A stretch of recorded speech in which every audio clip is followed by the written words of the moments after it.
The world is on fire. We've got a war in Europe. We've got a war in the Middle East. You've got North Korea testing intercontinental ballistic missiles that can reach the U.S. You've got China on the march. But make no mistake, none of that would have happened had we not had that debacle in Afghanistan. The idea that my husband and his military brothers and sisters who served there had to watch us leave Bagram Air Force Base in the middle of the night without telling our allies who stood shoulder to shoulder with us for decades because we asked them to be there. Think about what that told our friends. More importantly, think about what that said to our enemies. And now what are you hearing out of Congress? Should we support Ukraine or should we support Israel? Should we support Israel or should we secure the border? Don't let them lie to you like that. That's a false premise and they know it. I'm going to tell you why.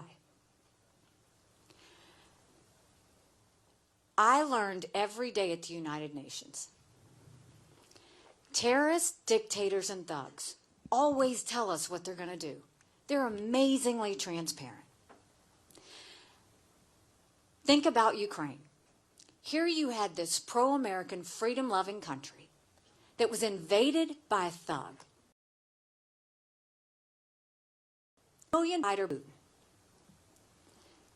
Now, when I tell you that terrorists and dictators and thugs always tell us what they're going to do, let's think about it.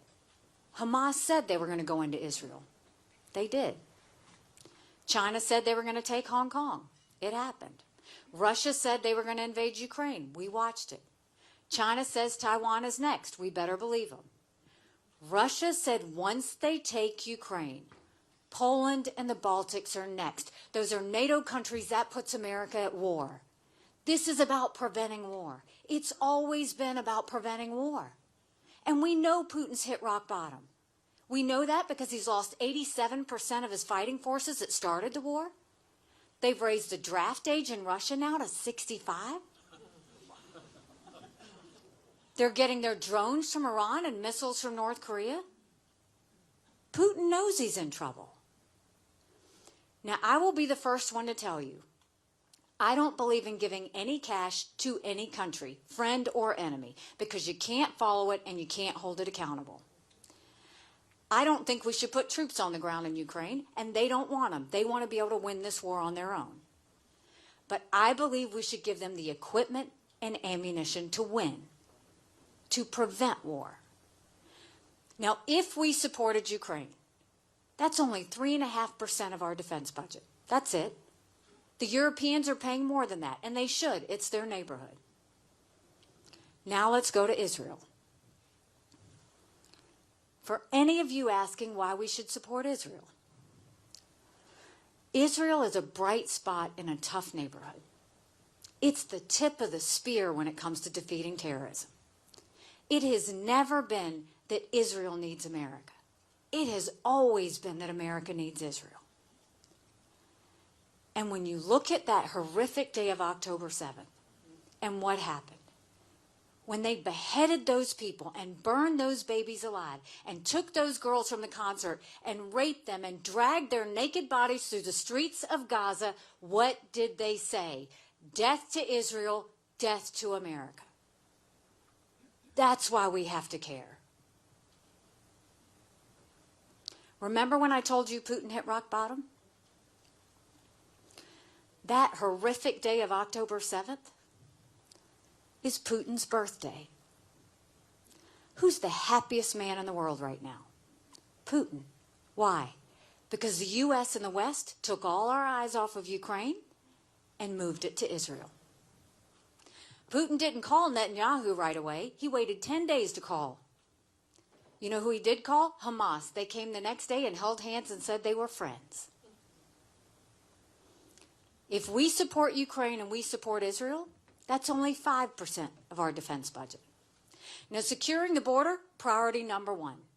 Right now, America's acting like it's September 10th, and we better remember what September 12th felt like, because it only takes one. So we should absolutely do that first thing and secure the border. So if we support Ukraine and we support Israel and we secure the border, that's less than 20% of Biden's green subsidies. So don't let them tell you you have to choose.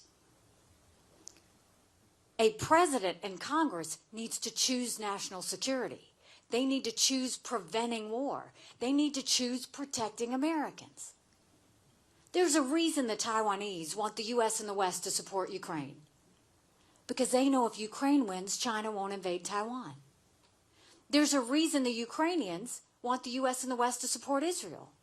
Because they know if Iran wins, Russia wins.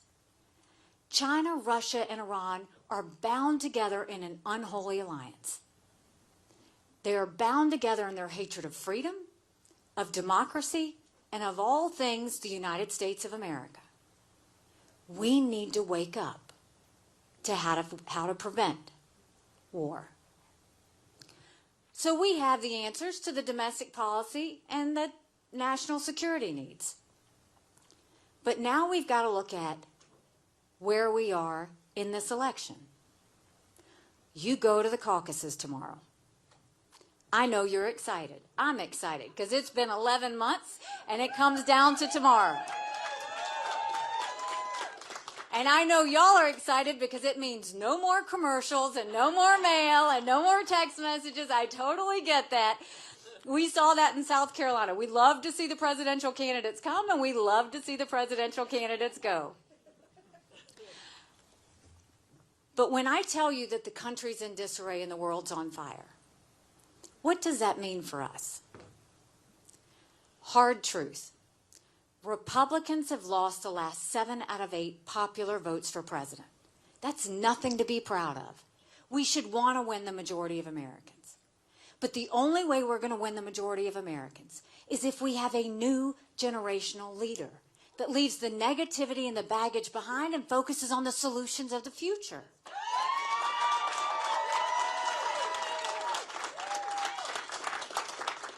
You don't fix Democrat chaos with Republican chaos. Another hard truth. I think President Trump was the right president at the right time. I agree with a lot of his policies. But rightly or wrongly, chaos follows him. You know I'm right.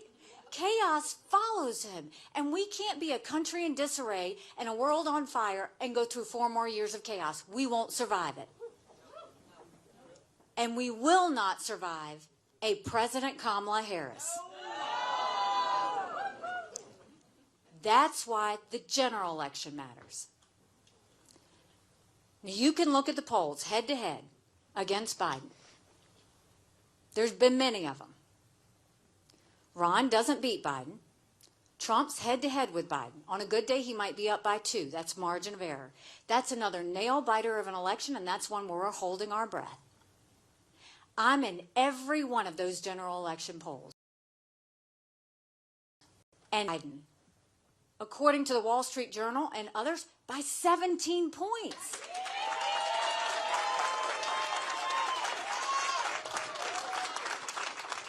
That's bigger than the presidency. That's the House, that's the Senate, that's governorships, all the way down to school board. You win by double digits, you're going into D.C. with a mandate to stop the wasteful spending and get our economy back on track, a mandate to get our kids reading again and go back to the basics on education, a mandate to secure our border, no more excuses, a mandate for law and order in our country, and a mandate for a strong America that we can be proud of. Don't you want that again?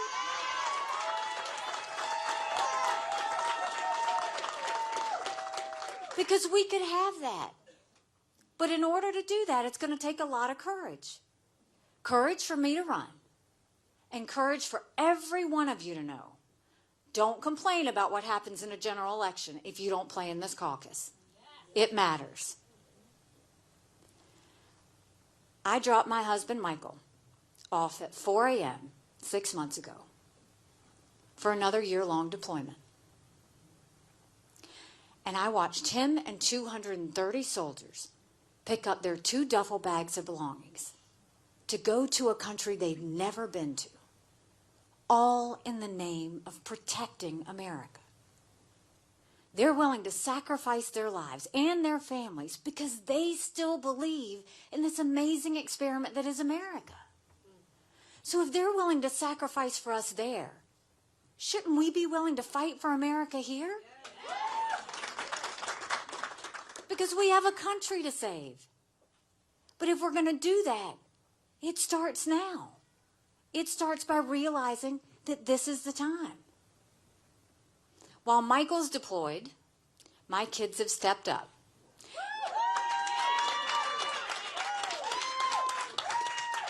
Now, when they were little and I was in the governor's residence, and we'd have legislators or whoever come to visit, I would always have to go tell them to shake hands, and I would say, okay, I'll give you $0.25 for every hand that you shake.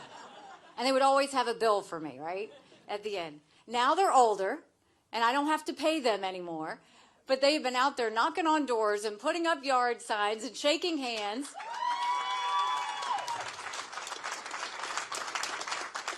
And right now, they're having a competition on who can get the most caucus cards. So if you look on your chair, there are these caucus cards. And it tells you, fill it out if you're going to caucus for us, fill it out if you want to volunteer, fill it out if you want to be a part of things. But do something. You can be the start of the solution that we have. You know, somebody asked me why I was running when I announced. I said, my parents came here 50 years ago to an America that was strong and proud and full of opportunities. I want them to know that country again. I'm doing this for my husband, Michael, and his military brothers and sisters. I want them to know their sacrifice matters. I want them to know that we love our country. I'm doing this for my daughter who just got married, and I saw how hard it was for her and her husband to buy a home. The average home buyer in America now is 49 years old. The American dream is leaving them. And I'm doing this for my son who's a senior in college. And I am tired of watching him write papers of things he doesn't believe in just to get an A. That's not us. That's not America. And for the first time, 81% of Americans don't think their kids are going to live as good of a life as we did. We can't be okay with that. I'm not okay with that. We do have a country to save. But I'll tell you this. If you will join with us in this movement, if you will join with us and caucus, if you will bring friends and family with you when you do it, I promise you, our best days are yet to come. Thank you very much. God bless you.